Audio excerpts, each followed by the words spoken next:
ચહેરાને માથા સુધી ઢાંકીને ક્યારેય પણ સૂવો નહીં, કારણ કે જો માથા સુધી સોડ તાણીને સૂતા હશો તો ઓક્સિજન કે કાર્બન ડાયોક્સાઇડ અંદરો અંદર ઘૂંટાશે, નવી હવા મળશે નહીં અને શ્વાસોશ્વાસની પ્રક્રિયામાં ખલેલ પહોંચશે, જેના પરિણામે અનેક પ્રકારના રોગો નિત નવા આ શરીરમાં ઉતરશે.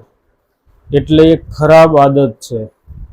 જો આવી આદત હોય તો આજથી જ છોડી દો. સોડ તાણીને સૂવાની છૂટ, પણ માથા સુધી સોડ તાણીને સૂવાની છૂટ આયુર્વેદ શાસ્ત્ર આપતું નથી. એ આપણી પ્રકૃતિની વિરુદ્ધ છે.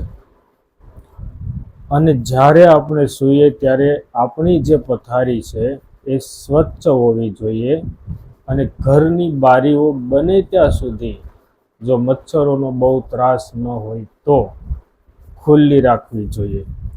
અને સૂતી વખતે ઈષ્ટદેવની પ્રાર્થના કરવી જોઈએ કે જે આપણને સુવડાવે છે અને ટાઈમસર જગાડે છે.